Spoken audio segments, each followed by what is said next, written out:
So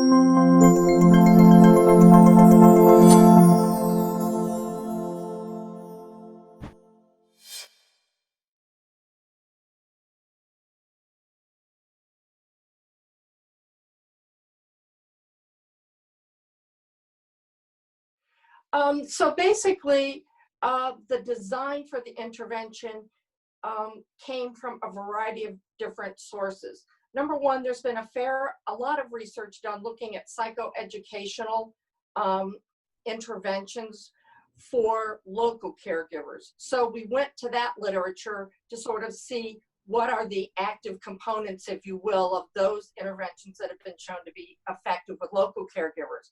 And what we found was that providing caregivers with education, information, emotional support, etc., had been found to be successful. So we knew we wanted to use that type of a theoretical approach. But we had also done some preliminary work, and some of the other colleagues on the team had done some work looking specifically at distance caregivers of patients with cancer.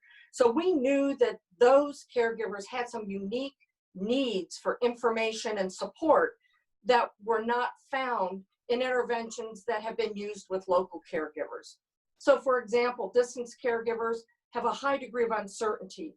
You know, they can't see the patient oftentimes, they're not sure how they look, they're not sure, they're not able to interact usually in a one-on-one situation with the healthcare providers to get their questions answered.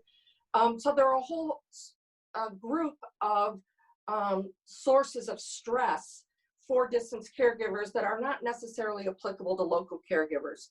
So we then took the theoretical underpinnings that we knew had been effective for local caregivers, and we then made modifications so that the content and the delivery and the form of delivery met the needs that we knew existed for the distance caregivers.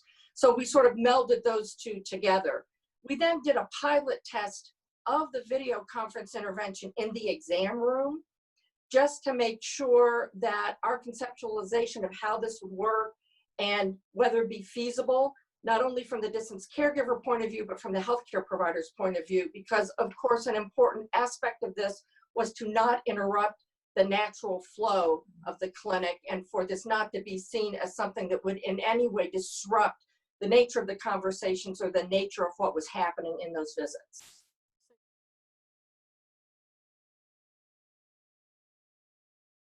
Correct, and we wanted it to not be, you know, an obvious add-on. So for example, how we delivered the intervention was as soon as the patient, and if they had a local caregiver, went into the exam room, we went in and set up, you know, the iPad, you know, etc., had everybody all connected. So as soon as the oncologist walked into the room, they started into whatever their normal, you know, interaction would be. The oncologists knew each time that they were going into an exam room whether there was a distance caregiver that was going to be there. And part of the coaching that we did for people who got the full intervention was preparing them the first time they did a video conference, so they sort of knew what to expect, knew how to think about the questions they wanted to ask ahead of time, etc., so to try to facilitate that as well. Now, the last part of your question, which again I thought was very interesting, is why has there not been an intervention like this tested before?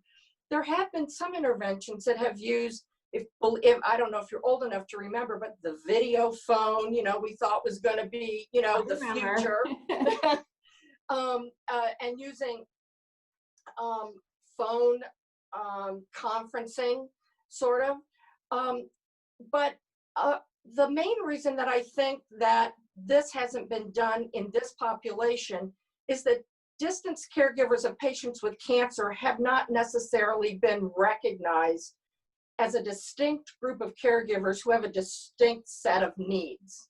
And because there hasn't been a lot of extensive work done with this distance caregiver population, I think the opportunity hasn't afforded itself for people to think about how could we try to meet the needs of those caregivers, knowing that those caregivers have needs that are different in some ways than the local caregiver.